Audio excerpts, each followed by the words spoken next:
সবাইকে এই চ্যানেলে স্বাগত। ধরলাম লোকসভা বা রাজ্যসভার কোনো একজন এমপিকে কোনো কারণে লোকসভার স্পিকার বা রাজ্যসভার চেয়ারম্যান কিছু দিনের জন্য সাসপেন্ড করে দিলেন, বা হয়তো এমন হলো যে লোকসভা বা রাজ্যসভার কোনো একজন এমপিকে অন্য কোনো একজন এমপি সংসদের ভিতরে মানহানি করা কিছু কথা বললেন। তাহলে এক্ষেত্রে কিন্তু ওই এমপি চাইলেও এই বিষয়টা নিয়ে হাইকোর্ট বা সুপ্রিম কোর্টে অ্যাপিল করতে পারবে না। অথবা আরো একটা সিচুয়েশন যদি ধরি, আমরা জানি যে সুপ্রিম কোর্টের কাজের টাইম অর্থাৎ ওয়ার্কিং আওয়ার হলো সকাল 9টা থেকে বিকেল 5টা পর্যন্ত। এখন ধরলাম সুপ্রিম কোর্ট এই নিয়মটাকে চেঞ্জ করে বলে দিল যে কোর্টের সময় হবে দুপুর 12টা থেকে রাত 9টা। এক্ষেত্রেও কিন্তু সংসদের ভেতর এই বিষয়টা নিয়ে কোনো রকম আলোচনা করা যাবে না। মানে এমন হবে না যে এমপিরা নিজেদের ভেতর ডিসকাশন করছে যে এই বিষয়টা ঠিক হলো না বা এই বিষয়টা ঠিক হলো, এই বিষয়টা এই রকমের জায়গায় এরকম করলে হয়তো ভালো হতো, এইরকম কোনো আলোচনা করা যাবে না। কারণ হাইকোর্ট বা সুপ্রিম কোর্টের রুল বুকে উল্লেখ রয়েছে যে কোর্টের কাজ ঠিকঠাক ভাবে চালানোর জন্য ওই কোর্ট নিজের মতন করে নিয়ম কানুন তৈরি করতে পারে। ঠিক একইভাবে সংসদের ক্ষেত্রে লোকসভা বা রাজ্যসভার যে রুল বুক তাতেও এরকম লেখা রয়েছে, তারা সদন ঠিকঠাক ভাবে চালানোর জন্য নিজেদের মতন করে নিয়ম কানুন তৈরি করতে পারে।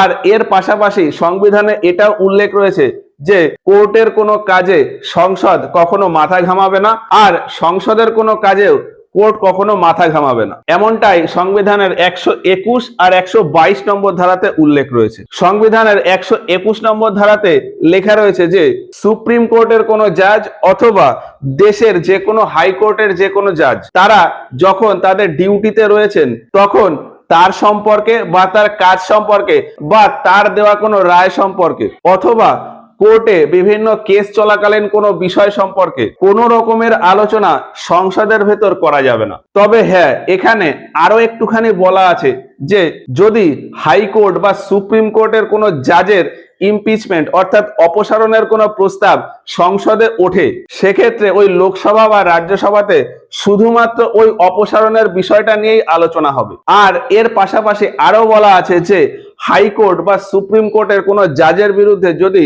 অপসারণ প্রস্তাব মানে ইমপিচমেন্ট মোশন তুলতে হয়, সেক্ষেত্রে প্রথমেই রাষ্ট্রপতির কাছ থেকে অনুমতি নিতে হবে, এবং রাষ্ট্রপতি যদি পারমিশন দেন তবেই ওই বিচারপতির অপসারণ বা ইমপিচমেন্টের প্রস্তাব লোকসভা বা রাজ্যসভাতে ওঠে। এরপর সংবিধানের 122 নম্বর ধারাতে এইটা উল্লেখ রয়েছে যে সংসদের লোকসভা, রাজ্যসভা বা সেন্ট্রাল হলে সদনের কাজ চলাকালীন যাই হয়ে যাক না কেন, মানে সদন নিয়মে চলুক বা অনিয়মে চলুক, সংসদ যতক্ষণ না চাইবে ততক্ষণ পর্যন্ত কোর্ট সংসদের কোনো ব্যাপারে ইন্টারফেয়ার করবে না। ওই যে প্রথমে যে উদাহরণটা দিয়েছিলাম, কোনো একজন এমপির হয়তো মানহানি হলো, সেক্ষেত্রে এই 122 নম্বর ধারা অনুযায়ী সে কিন্তু কোর্টে গিয়ে অ্যাপিল করতে পারবে না। আচ্ছা, সংসদে এবার হয়তো এমন কিছু নিয়ে চর্চা হচ্ছে বা এমন কোনো বিল উঠলো যাতে সংবিধানের যে মূল স্ট্রাকচার বা মূল গঠন তাতে চেঞ্জ হয়ে যেতে পারে,